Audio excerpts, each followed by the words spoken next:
یہ بات ہماری بیٹیوں کو بھی سمجھنی چاہیے کہ آپ سے جتنے آپ کے ماں باپ مخلص ہو سکتے ہیں اتنا کوئی اور نہیں ہو سکتا. تو کبھی کوئی ایسا کام بیٹیاں بھی نہ کریں, چونکہ آج ہمارے معاشرے کے اندر آزادی کے نام پر کئی ایسے کام سر انجام دیے جاتے ہیں. ابھی ایک ریسنٹلی بحث چل رہی ہے لباس کے حوالے سے, عورتوں کے لباس کے حوالے سے.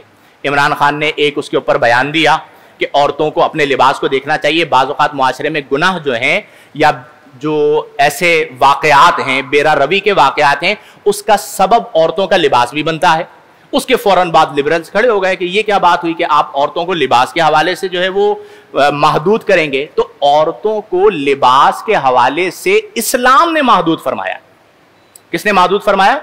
اسلام نے. یعنی ایسا بچی کا لباس جو اس کے جسم کی نمائش کا ذریعہ بنے, جو اس کے جسم کی نمائش کا ذریعہ بنے. آپ مجھے بتائیے کہ اسلام میں اس کی کیسے اجازت ہو سکتی ہے؟ اسلام تو وہ دین ہے کہ جس میں عورتوں کے یہ کہا گیا کہ یا قل للمؤمنین, آپ فرما دیجئے ایمان والے مردوں سے, وقل للمؤمنات, اور ایمان والی عورتوں سے کہ وہ اپنی نظروں کو بھی نیچی رکھا کریں.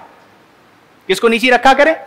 تو اگر آپ معاشرے میں ایک باغیرت شخص جو ہے وہ کبھی بھی اس بات کو پسند نہیں کرتا کہ میری بیٹی یا میری بہن اس طرح کا یا میری زوجہ اس طرح کا لباس پہنے, اسلام میں اس چیز سے, بلکہ ایک حدیث مبارکہ میں پڑھ رہا تھا, نبی کریم صلی اللہ علیہ وسلم نے ان عورتوں پر لعنت فرمائی جو کاسیات لباس پہنے ہوئے ہیں, لیکن فرمایا آریات لباس پہننے کے باوجود برہنہ ہے. یہ حدیث کے الفاظ ہیں. تو اب کیا آپ نبی کریم صلی اللہ علیہ وسلم کے فرمان کی نفی کر دیں گے؟ اس کی وجہ کیا ہے کہ لباس کا مقصد کیا ہے؟ جسم کو چھپانا تاکہ معاشرے میں فتنہ نہ ہو. عورت کو, ابھی میں نے بہت ساری احادیث اور قرآنی آیات آپ کو سنائی کہ عورت کو بہت بلند و بالا مقام اسلام نے عطا فرمایا, لیکن اس کا ہرگز یہ مطلب نہیں ہے کہ ہمارے معاشرے کو فحاشی اور یعنی اور عیاشی کا اڈا بنا دیا جائے.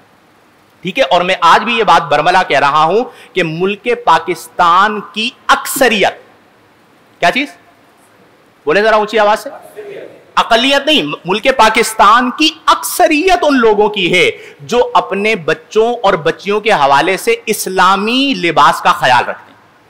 کبھی بچی ایسا کوئی لباس پہن بھی لیتی ہے تو باپ منع کرتا ہے یہ کیسا لباس پہن لیا, خبردار اتارو دوسرا لباس پہنو. ماں منع کرتی ہے یہ لباس پہن کے ہم نے شادی میں یا کسی دعوت میں نہیں جانا. یہ ہمارے ہاں اکثر ہوتا ہے. ایک چھوٹا سا طبقہ ہے, ڈراموں والا, فلموں والا, فحاشی والا, وہ یہ چاہتا ہے کہ جس طرح باہر آزادی ہے, ایک آزاد سوچ ہے, آزاد فکر ہے, تو پاکستان بھی اس طرح بن جائے. پاکستان میں الحمدللہ اکثر سرکار کے غلام رہتے ہیں, اور ہمیں اس بات پر فخر ہے کہ ہماری بیٹیاں اور ہماری بچیاں بھی اس بات کو پسند کرتی ہیں کہ ہم نے اپنی زندگی اسلامی تعلیمات کے مطابق گزارنی ہے. تو اپنی بچیوں کے کردار کو بلند کریں, چونکہ آج کے دور میں جو سب سے بڑا معاملہ ہے وہ یہ ہے کہ ہمارے جو اغیار ہیں, اغیار سے مراد کون؟ یہود و نصارہ, وہ صرف ایک چیز پر کام کر رہے ہیں کہ مسلمانوں کے کردار کو برباد کر دو, مسلمانوں کے کردار کو برباد کر دو, اور اس کردار کو برباد کرنے کے لیے وہ ہر حد تک جا رہے ہیں. تو میں اکثر ایک بات کہتا ہوں کہ اب ہم سب کو, آپ کو اور مجھے, اپنے بچوں کی اچھی تربیت کرنی ہے کہ آپ کو اپنے مقام کو, اپنی عصمت کو, اپنی عزت کو ملحوظ نگاہ رکھنا ہے. اور آپ کی صرف آپ کی عزت نہیں ہے, ایک بیٹی اپنے باپ کی عزت ہوتی ہے, ایک بیوی اپنے شوہر کی عزت ہوتی ہے, ایک بہن اپنے بھائی کی عزت ہوتی ہے. کوئی ایسا کام سرزد نہ ہو کہ جس کی وجہ سے بڑھاپے میں آپ کے باپ کی نظریں نیچی ہوں یا اس کی گردن جھک جائے. جو اسلام نے ہمیں تعلیمات عطا فرمائی, تسلیم و رضا شیوا, تقدیس و حیا زیور, تسلیم و رضا شیوا, تقدیس و حیا زیور, یہ وصف نہ ہو جس میں وہ نام کی عورت ہے. عورت تو ہوتی وہ ہے جس میں تسلیم و رضا ہو اور تقدیس و حیا ہو. نبی کریم صلی اللہ علیہ وسلم نے فرمایا کہ جب حیا چلی جائے فصنع ما شئت, تو پھر تیرے جی میں جو آئے تو وہ کرتا رہے. تو آج اپنے بچوں کو ان چیزوں سے بچائیں اور بیٹیوں کی قدر کریں. بیٹیوں کے آنے پر کبھی پشیمان, بیٹیوں کو کبھی ناراض, بیٹیوں کی وجہ سے ماتھے پر کوئی شکن. بیٹی نصیب والوں کو اللہ عطا فرماتا ہے. اگر دوسری بیٹی ہو گئی, تیسری بیٹی ہو گئی, چوتھی بیٹی ہو گئی, تو یوں سمجھیں کہ جیسے جیسے بیٹیاں بڑھتی جا رہی ہیں آپ کے جنت میں جانے کے چانسز بڑھتے جا رہے ہیں.